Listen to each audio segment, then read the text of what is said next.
Heya, you're with me, Ed Stott, on That's Helpful, and today's episode is one that was requested by you. In fact, maybe not by you, but if your name's Annabelle, it was requested by you. So don't forget, if there's something that you're struggling with and you just can't get to the bottom of, I'm here for you. Send me a DM on Instagram at That's Helpful Pod or an email via the contact in the show notes, and I will hunt down an expert and drag them back here to work through this with us. They owe us that. So today, the issue that we're tackling is how not to make work your entire life. And I think I found a perfect guest for you, Annabelle. This really resonated with me because our work can form so much of our identity that we actually lose sight of who we are without it. You know, when people ask us what we do, it forms a big part of who we see ourselves as. And as a journalist, I've always felt like my job is so representative of my values and who I am as a person. And since launching That's Helpful, I feel like it's even more intrinsically linked. So how can we step back and separate our identity and life from our work?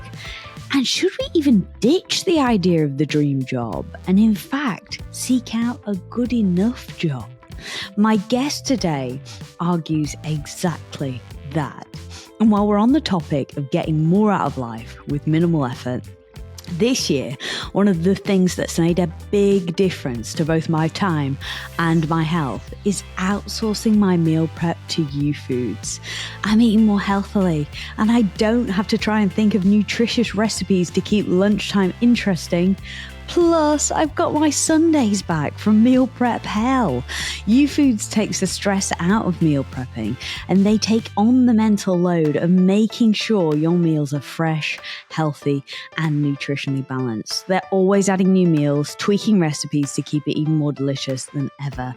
And best of all, no cooking, no dishes, no cleanup. Hello, YouFoods. Every week you choose from 60 meals, let gourmet chefs whip them up for you and have them delivered to your door fresh, never frozen.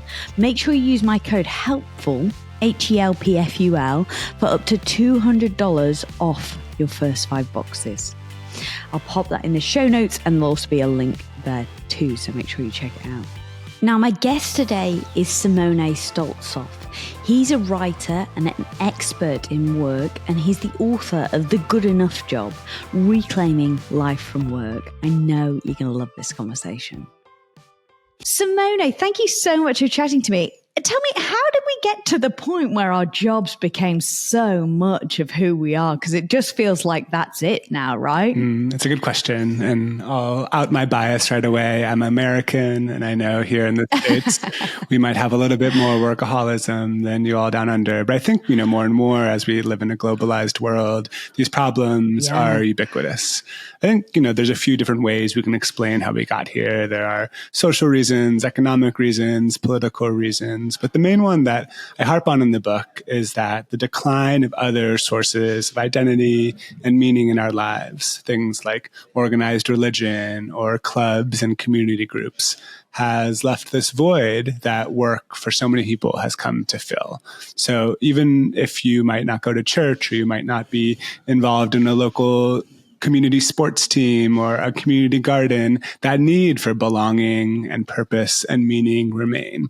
And so many people these days are turning to where they spend the majority of their time, which is the workplace. Yeah, and of course it's always, when we meet new people, so often we ask, and even when we meet kids, we ask either what do you do or what do you want to do, right? Like, what's your dream job? And that it becomes so central to this conversation around, who we are as people is so integral to what we do for our work, right? Yeah. And, we work more than we do just about anything else. And I think how we spend those hours matter. I want to be clear that I'm not advocating for not caring about work or looking for a job that you hate. But the problem is we are all more than just workers. We are neighbors, and we are friends, and we are citizens, and we are siblings and parents.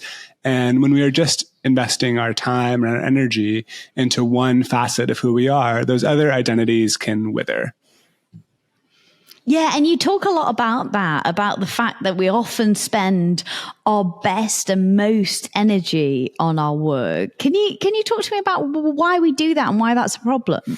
Yeah, I think there are sort of top-down reasons and there are bottom-up reasons. The top-down reasons for many people is because, frankly, they have to. For a certain subset of knowledge workers, people with a certain level of privilege, what they choose to do for work is that. It is a choice. But the majority of workers, they don't necessarily work to self-actualize. They work to survive.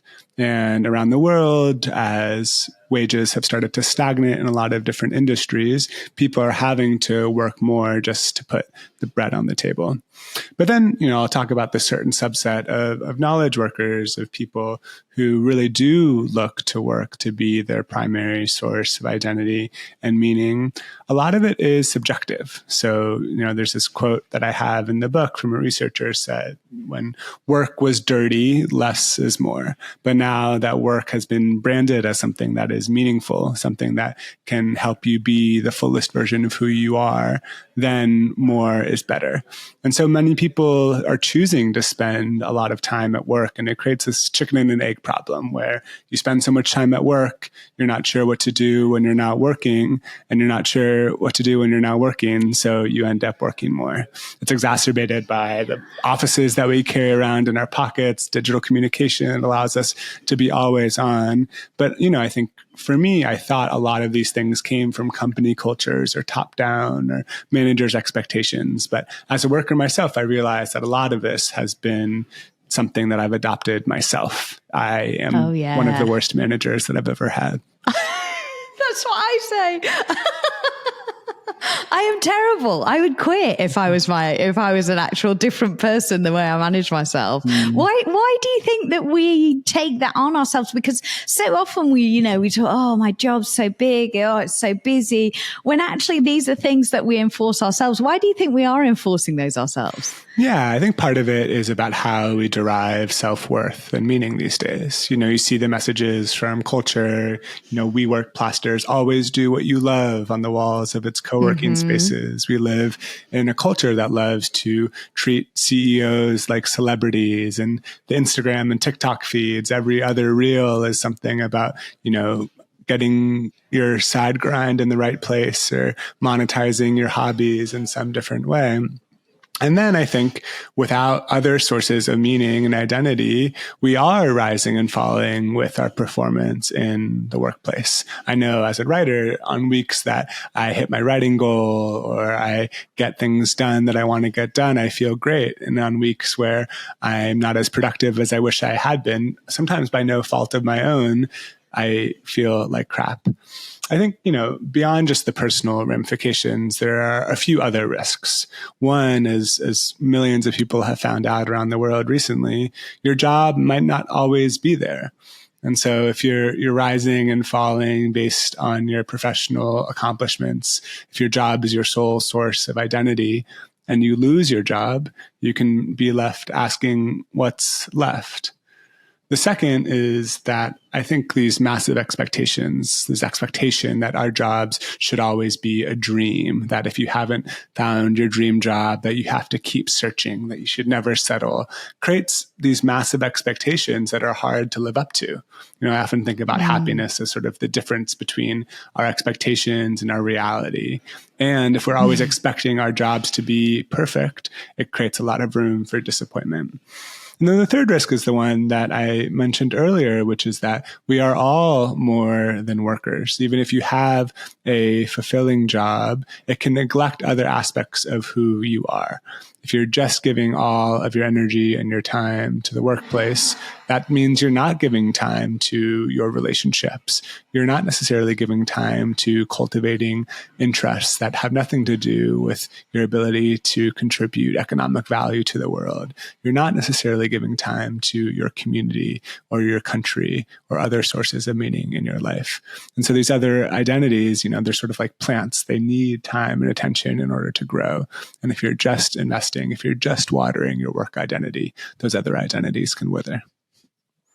Yeah, absolutely. And so some of the other advice we get, you say about, always love what you do, is this idea of like just following our passion, follow your passion and the money will follow, or you'll find the career that you're meant to be in. What do you make of that advice? Yeah, I think, it cuts both ways. On one hand, I think for people who are lucky enough to do work that aligns with their interests and their passions, that's a great thing. I don't wish anyone have to leave or find a job that they're not passionate about. But I think it becomes a problem when passion or love for what you do is treated as a stand-in for fair pay, fair compensation, workplace protections. I think this is particularly true in creative or mission-driven industries, things like healthcare or education or the arts, where the privilege to do the work is often seen as a form of compensation in and of itself. Mm-hmm. But if you are passionate about your job, but you can't make rent or you can't have a life outside of it, it can really be a double-edged sword. I think there's this term I use in the book that I learned from this librarian named Fobazi Itar called vocational awe. And she talks about it almost in a religious way. If we are idolizing these different professions, if we are saying, oh my God, the privilege to be able to work in the music industry is such a gift, it can obfuscate a lot of the problems that exist in those different fields. And so I think, passion for those people who are lucky enough to have it in their job can be a great thing, but just be on the lookout when passion is covering up maybe some more structural injustices or problems that lie underneath. Oh, yeah, it's so true. For a long time, because my background is a journalist and, I did all the things that you were meant to do, worked for the ABC, worked for the BBC. At the same time, I got a law degree. I did everything that you were meant to do and then sat at the top and, well, not even the top, sat halfway down and thought, hang on a minute, this is not adding up. But for so long, you're right, like just the privilege of being able to tell people that I was a journalist for the ABC or the BBC, like covered up so much that I couldn't actually see the ridiculous hours I was working for no money. Like it blinds us in so many ways, doesn't it? That vocational law. Yeah. And I think, when we're constantly comparing ourselves to people around us, it can get even worse. I think especially with social media these days, the barriers between what is a work or a professional space and what is a personal space are continuously blurring. And when your friend is posting about their promotion on Instagram or their baby photos on LinkedIn, there's this pressure to keep up with the Joneses, to have a job that doesn't just pay well, but is seen as cool in the eyes of your peers, is seen as respectable in the eyes of your parents. The expectations for what work can be in our life are just rising. And so I think, you started writing this book, your first book, when you were working a full-time job, and then you left your full-time job and kind of carried on as a freelance writer. Have you found yourself, because I imagine like potentially maybe when you were starting to research about the good enough job and figuring out your own ideas about work and identity, you were still in that corporate life. Do you feel like you found a place now as a freelance writer where you have found the good enough job and you found that balance between identity and career and, not just letting things run away with you? Yeah. I think it's taken time and I've gotten better. I think when it comes to something like work-life balance, we often talk about it as if it's this perfect place where once you find it or once you achieve it, you'll sort of float above the air in lotus pose, 5 feet above the ground.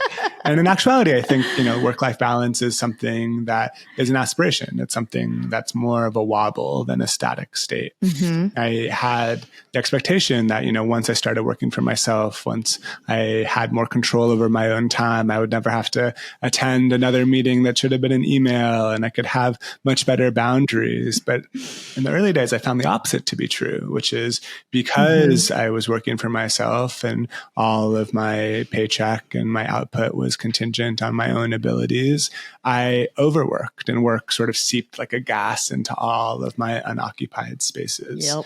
And with time, I've been better about creating boundaries, making sure that there are structural protections to keep me from overworking. And that's one of the big pieces of advice that I tend to give people who find themselves overworking, even when they don't want to be doing so, is, caring less about your job is not very actionable advice. Okay, maybe I should care a little bit less about my job. I don't know what to do with that. Right? Instill in people that it's really important to make sure that you're caring about other things, and that's reflected in how you spend your time.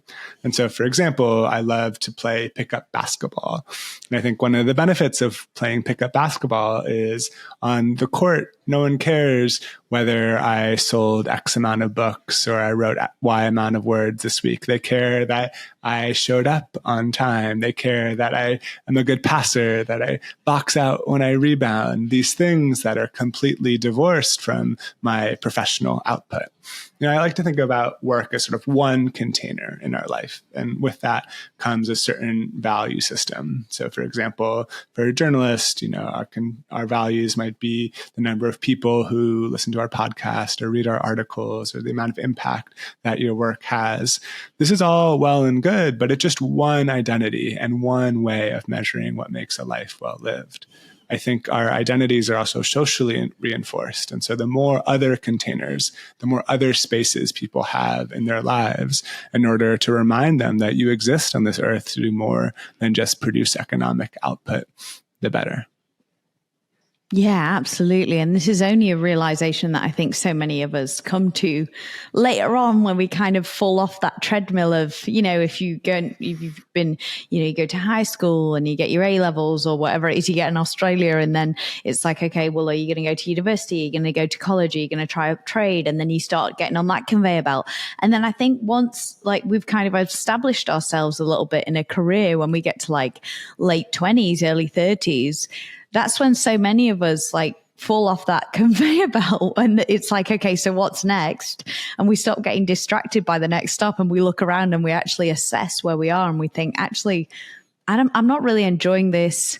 It's not what I thought it was, and I'm not that into it. So I guess this is where we can bring in the good enough job. What is the good enough job? Yeah, it's an allusion to a theory that was devised by this British pediatrician and psychoanalyst named Donald Winnicott. Winnicott did most of his work in sort of the mid-20th century, and he was observing how there was this growing idolization of parenting, where these parents wanted to be the perfect parent. They wanted to shield their kid from experiencing any sort of negative emotion or harm. And then when the kid inevitably felt frustrated or sad or angry, the parents took it extremely personally. They thought it was a reflection of their own shortcoming. And so Winnicott proposed an alternative, which he called good enough parenting or the good enough mother. And he said that an approach that valued sufficiency as opposed to perfection would not only be better for the parent, but it would be better for the kid as well.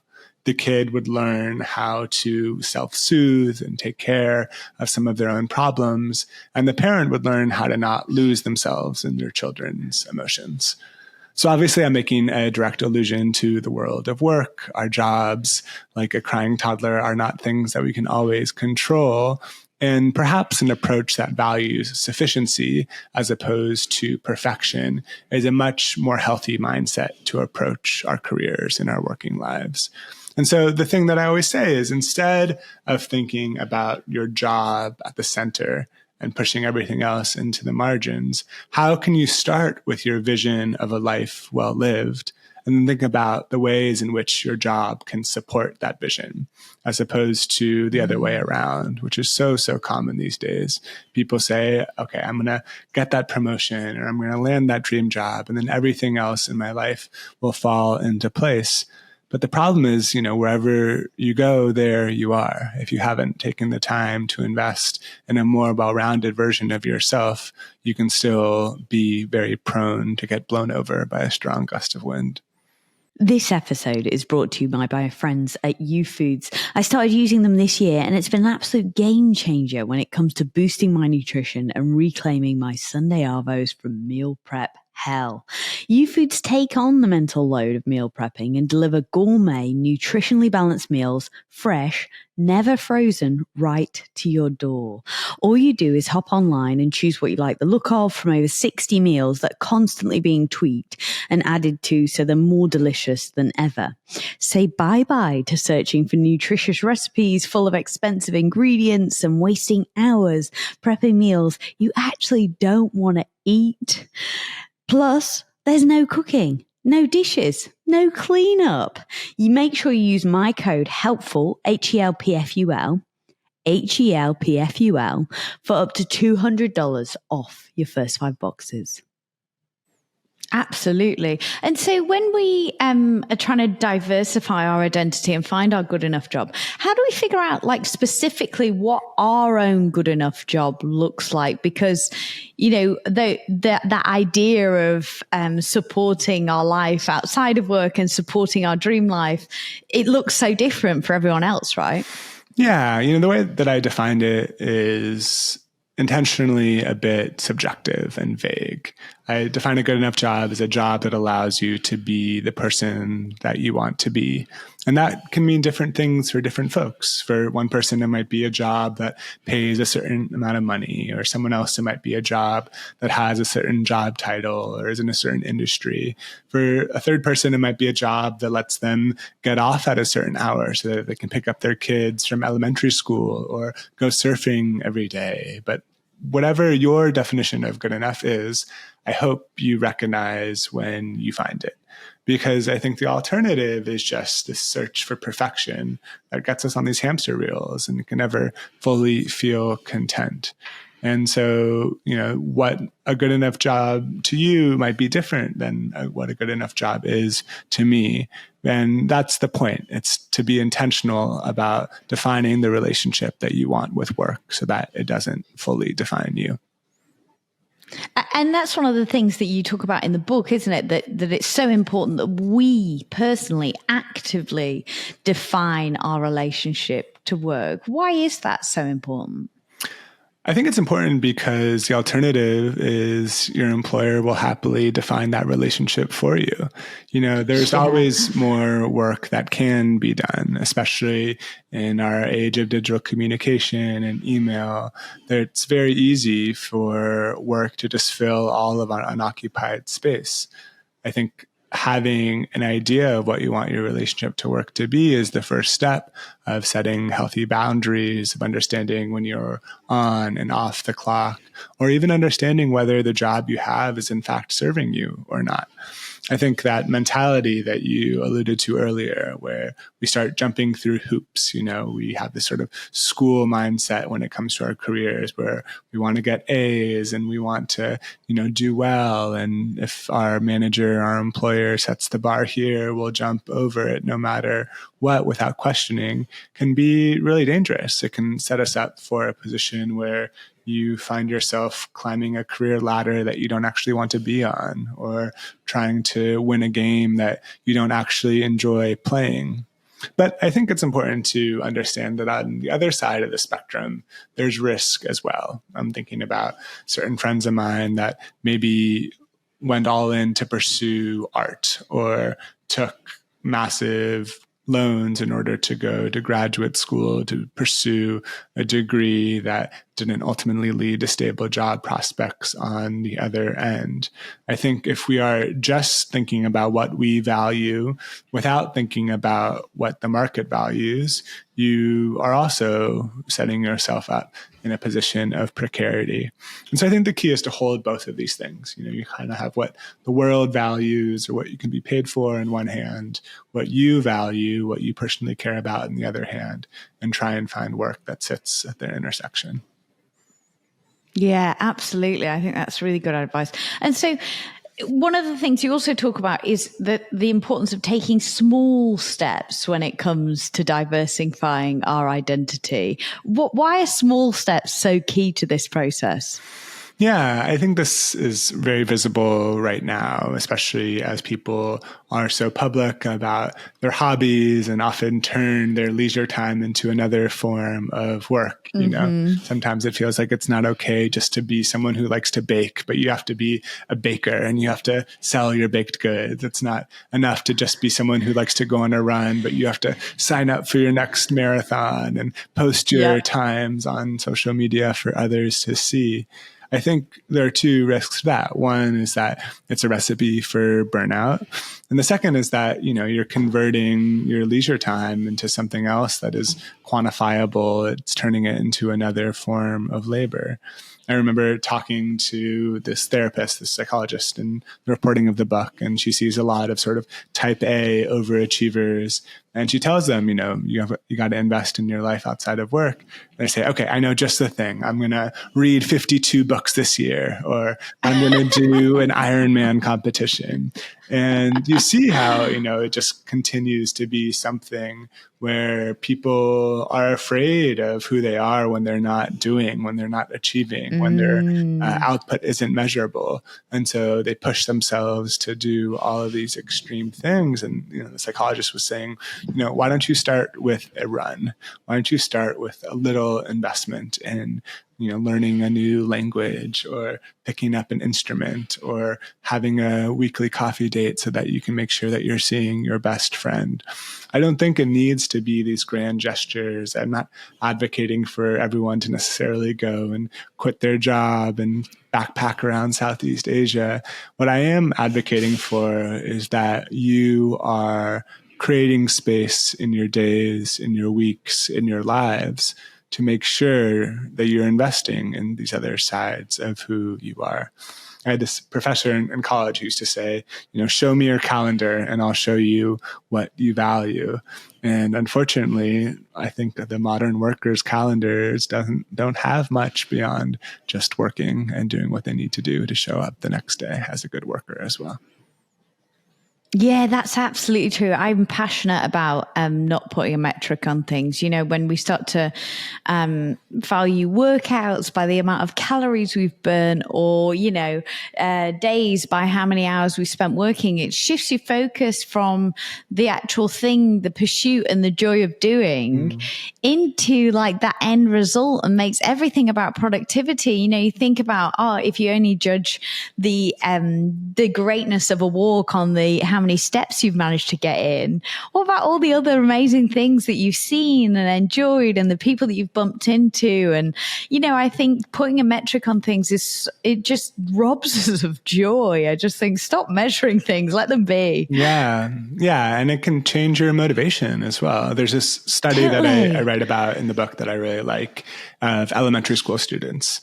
And the researchers went into this elementary school and they observed the students that like to spend their free time reading. They took all the readers and they broke them up into 3 groups. And they said, okay, group number 1, here is an award, a good player award. And if during this experiment you read, we'll give you this award at the end. Group number 2, they didn't say anything out front, but once the students read over the course of the experiment, they gave them an award. In group 3, they didn't show or give any awards. They run the experiment. They come back to the classroom 2 weeks later, and the students in groups 2 and 3 read for the exact same amount of time as they did before the experiment. But the students in group 1, those who were expecting to receive an award at the end of their activity, read at far lower rates than their peers.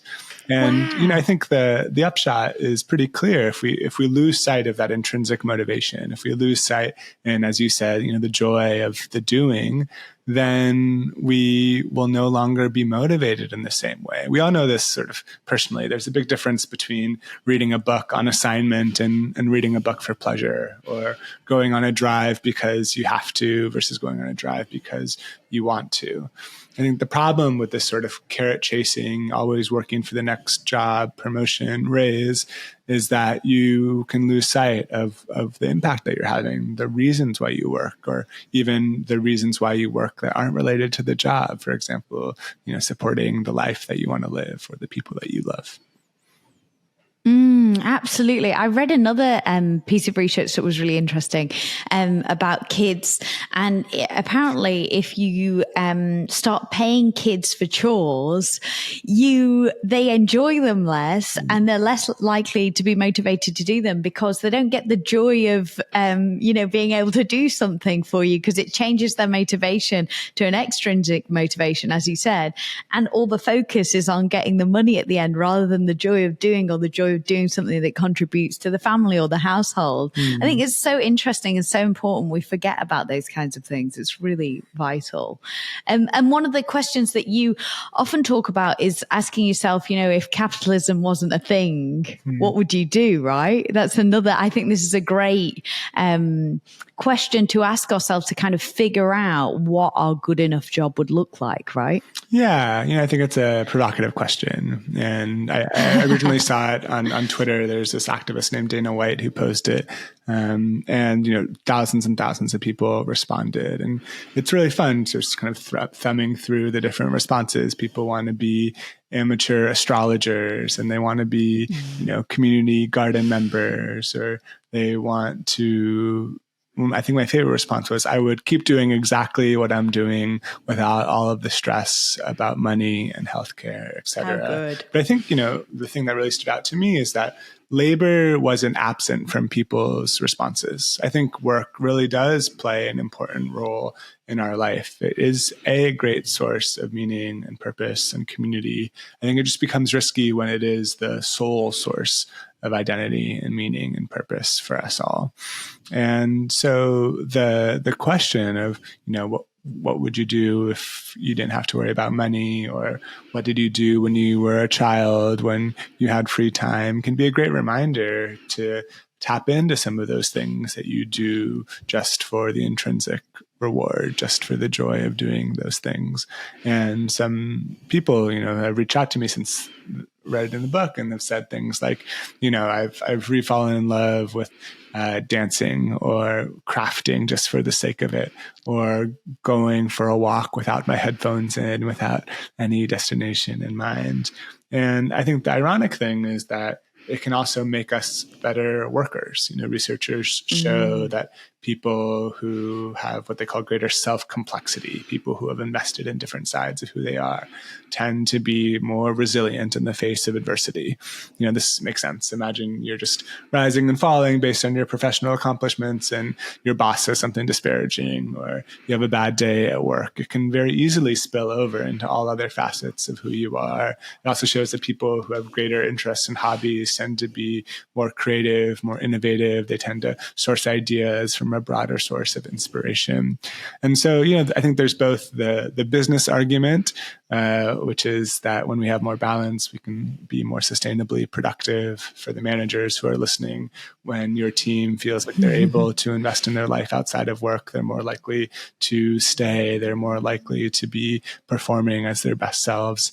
But then there's also sort of the humanist argument, which is that, we need to remind ourselves that we have vital roles to play in other spaces beyond the workplace, as friends, as family members, as members of our communities.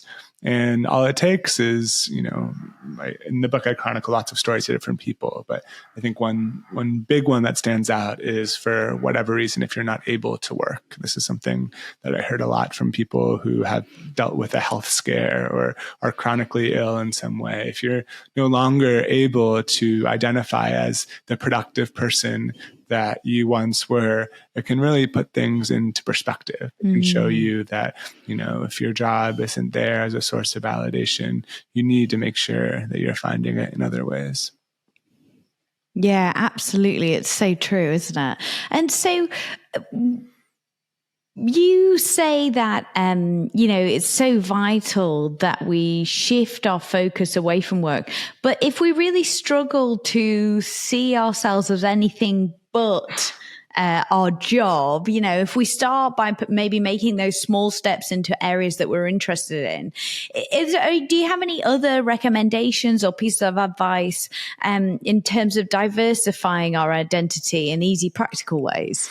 Yeah, as I mentioned before, I don't think it has to be these big, broad strokes. I don't think you have to be like, okay, I'm an accountant, but I am also a underwater basket weaver, or whatever hobby can be easily legible to others.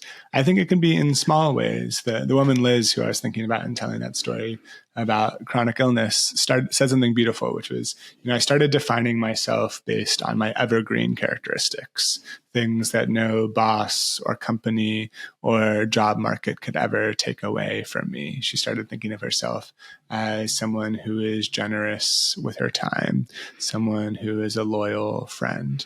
I think those are sort of small ways in which we can think about these sort of concentric circles of identity of, okay, what else am I? Who am I for? What am I living for beyond just work? And then backing up those identities with investments of our time and our energy.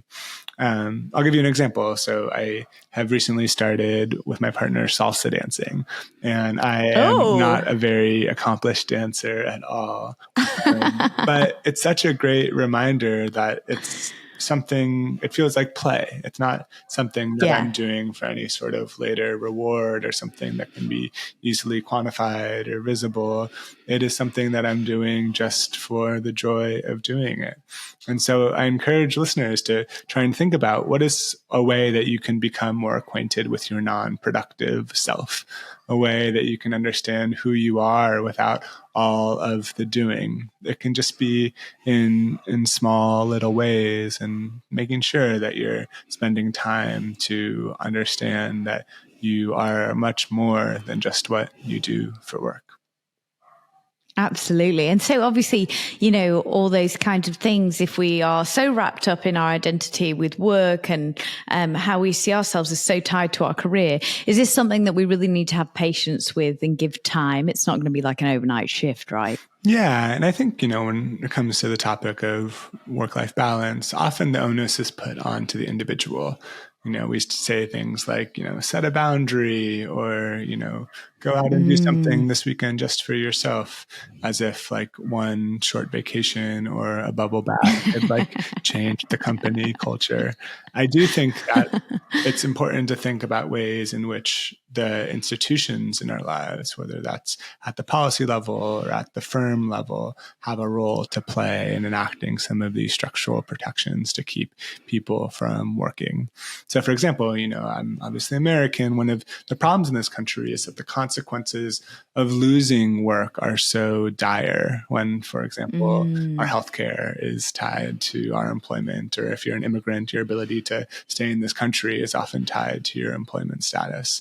And so part of what I advocate for at the more structural or systems level is how can we separate employment from survival and make sure that if people fall through the cracks, that there is a robust social safety net to hold them up. I think at the firm level, there is a huge incentive to develop cultures that are sustainably balanced and allow employers to show up as the full version of themselves. We all know that if you're, on hour 11 of a 12-hour day, or you've worked, 8 weeks in a row without taking a break, you're not going to be able to produce your best work. And so I think it's incumbent on managers and leaders to model the type of cultures that they hope to create, to really show that, the culture of a company will trickle down from the top. And the more that you have clear norms and expectations about when people are expected to be on and off, the more your employees will have the boundaries that they'll need to be able to fully recharge when they're not working. And so all this is to say that it's not just on the shoulders of individuals to find better work-life balance in their life. I think there are things that we have to advocate for collectively and things that should come from the top down as well. Yeah, absolutely. I think it's really important that we see that as a structural level. And I have often found, though, also when I, come into a workplace and I start placing boundaries on, no, you can't call me on the weekends. No, I'm not going to reply to you on days that I don't work for your company. And that does tend to also have a ripple effect throughout teams, right? If you yourself are confident enough, and I understand that it's completely depends on your situation. This might be an incredibly privileged perspective, but if you can say, no, these are my boundaries, I do think then that ripples through your team as well, because people see you enacting that, and that raises the bar for what workers start to demand from their teams and from their managers. Definitely. Yeah. And I think there's power in numbers. And so as opposed to necessarily trying to advocate for a change in policy as an individual, are there ways that you and your team can have a discussion about, okay, what are the communication norms on this team? When are we expected to be online? When are we expected to be replying to messages and emails? How do we set ourselves up so that when we're on time off or on vacation, we're not having work hang over our heads, and so we can fully recharge to become better, more full, well-rested workers when we come back? I think for the managers in the audience, this is something that they are thinking about as well, because in addition to being a manager, they are also workers. And so I think the important thing here is making the quiet thing said out loud, turning some of these implicit understandings into explicit conversations and policies, that you don't feel like every single time you're getting an email on a Sunday, you have to do this sort of mental jujitsu to determine whether or not you need to open your laptop or wait till the morning. These things that can give you the air cover to make sure that your time when you're not working is also protected. Yeah, absolutely. I love this. It's been such a wonderful, wonderful chat, Simone. Thank you. Can you tell me if there's just one thing you want people to take away to know about the Good Enough Job? What's the one thing you want people to take? If you take away just one thing, I think it is that on the other side of prioritizing work is prioritizing life.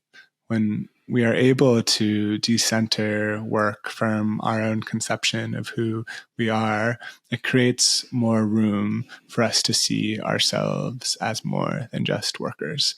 And so that's my provocation for you is, as you think about your next week, what is one way that you can remind yourself that you are more than just what you do for work, that you exist on this planet to do more than just produce economic value? And how can you build in some structure to make sure that that's reinforced? I love it. So great. And, for people potentially on the face of it who think maybe it's like, giving up on your dreams or not pursuing that big job that you want to go and get, that's not what this is about. It's about realizing that you can have more, right?